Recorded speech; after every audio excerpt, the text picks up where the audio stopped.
How's it going, everyone? Welcome back to another video, and today we're going to be looking a little more into the ABK deal. We have some information about New Zealand and an additional material by NVidia supporting the ABK deal that they filed in conjunction against New Zealand in evidence to say that New Zealand are wrong and that this deal going through is only going to bring the betterment of cloud gaming and will help the future of cloud gaming and not the opposite, which is what New Zealand is saying. So without further ado, let's get in. Don't forget to like and subscribe. We are aiming for 2,000 subs. Also, I am obviously, as you know, on Twitter, so if you want to come and support me over there, that would be amazing. But we've also got now a Threads account, and it is exactly the same deal over there. It is at threads.com/ChaosPrimeZYT. So if you want to check me out over there, I'll have a link in the description below to my Threads. Let's see if we can do something over there as well. But otherwise, let's get on with the show. So as we can see here, I mean, the whole world now at the moment, especially the tech world, not just the gaming world, but the tech world, is waiting to hear about Xbox and FTC. And everyone wants to know when the FTC versus Microsoft decision will land. It's really just guesswork right now as Judge Corley works on an order.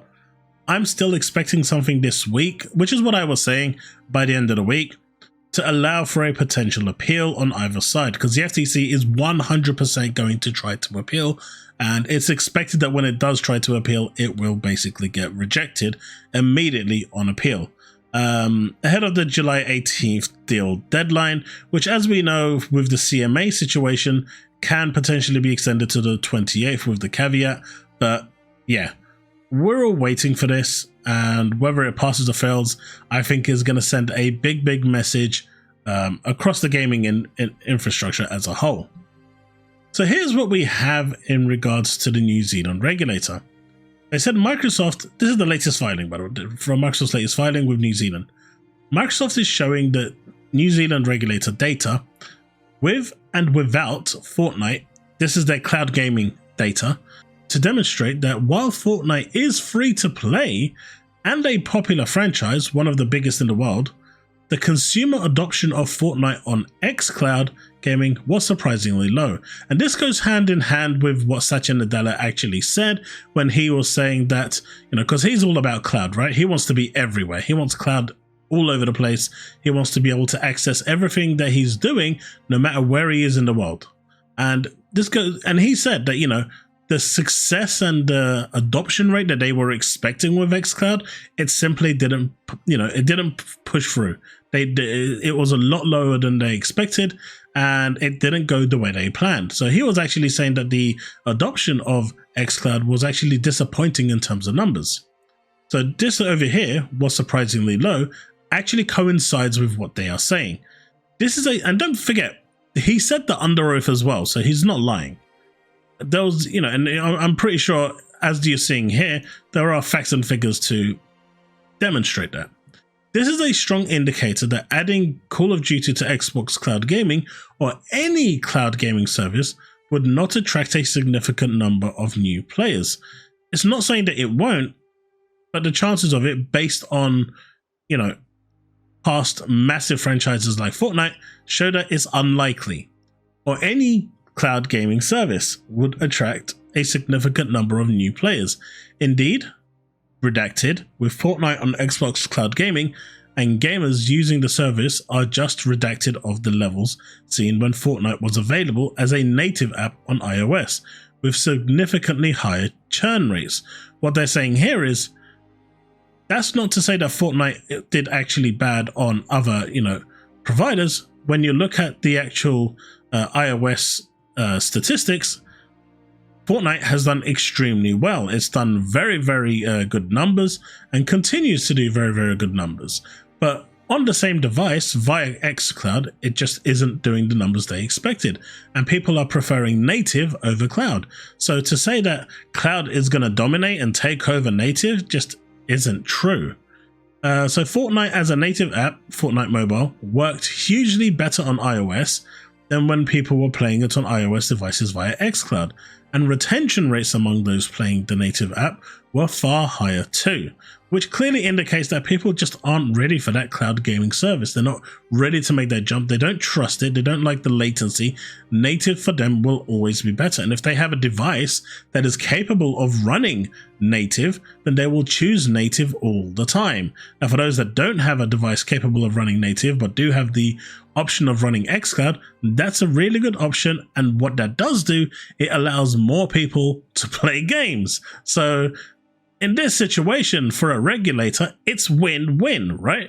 Not only are people preferring, statistically, to play native where their device would work, so PlayStation, Xbox, but for those that don't have the capability of buying a PlayStation or Xbox, and they have access to a cloud service, like, say, xCloud, or like, say, GeForce Now, if GeForce Now has Fortnite, I'm not sure, but it's an alternative for them to actually be able to play these games, which means more people are playing games. That's a win-win in my books. We've got this over here. Fortnite was free to play on all platforms, and it didn't matter which platform it was, correct. Hosting COD as free to play and offering the same to everyone, free license, no charge for allowing to host it, of course it would take its cut for in-game spending, is equivalent. But that is not what Microsoft is offering, is it? Do we know what they will charge for other platforms for them to host COD on subscription later? Well, they're not going to give it for free. Judge Corley already said they're not getting it for free. Whatever Microsoft want to charge Sony or any other company on how much they want to, after the 10 years, put it on their subscription, on their cloud service, is different. But on a subscription service, the companies are going to have to pay. And if there's a premium for that fee, then there's a premium. Right now, everyone pays a premium to get their games onto a cloud service, subscription service. It's no different. For this guy to expect Atul Goyal for it to be free, he's ludicrous. It's about the consumers. They can bring their own game. Now he's referring to GeForce Now. Subscription services have no shortage of content. They can license and offer and can make their own games too. So I think this is actually a really important position here to actually understand that just because a game is going to be on cloud doesn't mean it's going to instantly replace consoles. There's been a massive pushback on cloud gaming for a number of years now, especially when Stadia first got announced. No one wanted it. It's really weird how everyone now, including like all camps of the corner, are saying cloud gaming is the future, but just until yesterday, they were laughing at cloud and saying that it wasn't needed and no one wants it. Except for me. I've always said I like cloud. Then we have this over here, regulatory filing. As a result of the 10-year redacted agreement and redacted commitments to redacted regulators, redacted will not be foreclosed, redacted rather than harming competition in New Zealand, and GeForce Now believes that the acquisition will resulted in a better outcome than redacted if it did not proceed. So what they're essentially saying here, if you want to read between the lines, is that as a result of this 10-year agreement that is in place now, which enforces Microsoft's commitment to provide not only Xbox games, Microsoft Studio games, but also Activision and Blizzard games, as well as Bethesda games, it means that, you know, as for the consumers, they have more choice to be able to pick their games.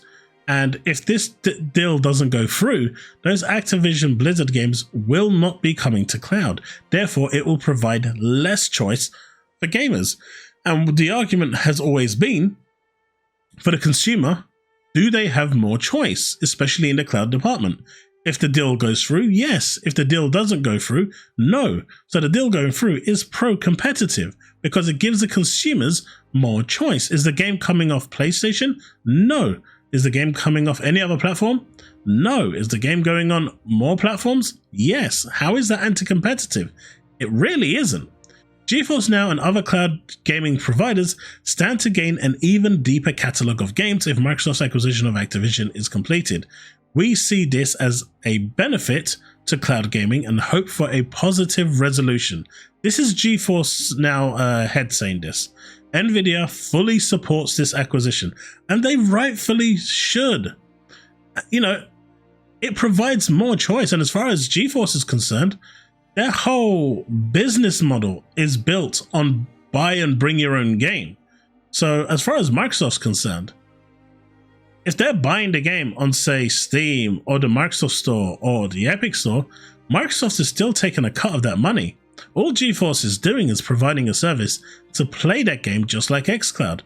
But for Nvidia, this is a win-win. This just attracts more people to the #1 cloud gaming service, because they are the #1 cloud gaming service right now.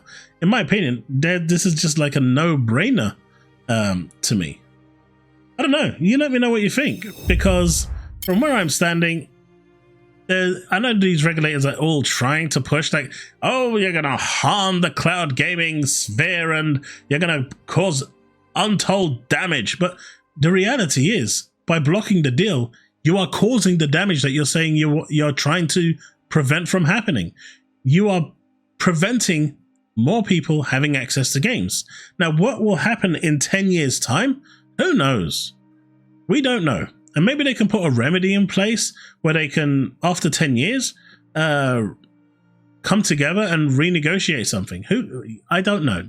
I don't know how all these contracts are working, but the reality is, in 10 years' time, cloud as a gaming platform could completely die, and it could be a completely failed attempt at trying to do something. And platforms as we have it right now could still be here, and we would still be gaming off them, and could still be the future. We don't know what's going to happen in 10, 15 years' time. And for them to try and dictate that the future is cloud when we don't know that. I mean, I always have said that the future is cloud because I believe in the cloud technology. I've used it a lot and I enjoy it a lot. I think it's great. But there's a lot of people who don't want to use it. And well, for those people, native is the way forward. So to say that what they're doing now is going to harm that, you can't say that. It could harm that, and you could say that it could harm it, but you can't say that it will harm it because you just don't know.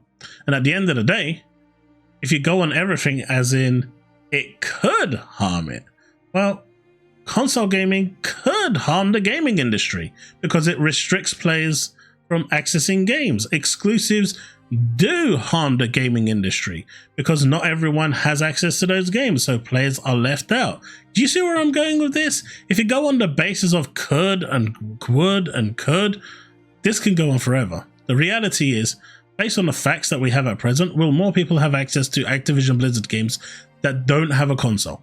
Yes. Will more people have access to these games, Microsoft, Bethesda, Activision Blizzard, if the deal goes through, without a PC? Yes. To me, that's a no-brainer, especially with TVs now being able to run the GeForce Now app and the cloud gaming apps like Amazon Luna, xCloud and whatnot. You don't even need a console. For the most part, just buy your game on Steam. As long as it's supported on GeForce Now, boom, off you go. You're done. You just need a stable internet connection and the game is fine. Again, more people have access to gaming without having to pay between £500 to £2,000 for a piece of hardware to run that game. The accessibility into gaming couldn't be easier. So where's the anti-competitiveness about this? Oh, Microsoft could remove those games from those platforms? They could. They very well could. But in the end, why would they? If as a consumer you don't want to buy those games and you want to get them on a subscription service, the option is always there. But if you want to buy your games and play them through a software like GeForce Now, the option is there. If home consoles are still a thing, you can go to the shop and buy them. The option is there. Why restrict yourself? Why not have more choice? Be more pro-competitive. That's my argument. Well, hopefully we'll hear something soon. I know that the 12th has been a date that's been floating around, and well, hopefully it won't come to the 12th because I think they're going to need a few days to at least file an appeal if they want to appeal. I don't think Microsoft will appeal if the preliminary injunction gets granted, which I can't really see it being granted, but if it does, I can see them dropping it entirely. But if they are going to try to appeal, this decision really does need to come by Friday. Well, hopefully it'll come soon and you'll see another video from me based on that. But otherwise, thanks so much for watching. Don't forget to support me on my social channels, Twitter, my new Threads account, all the links in the description below. Thanks so much for watching, and I'll see you in the next one. Remain legend.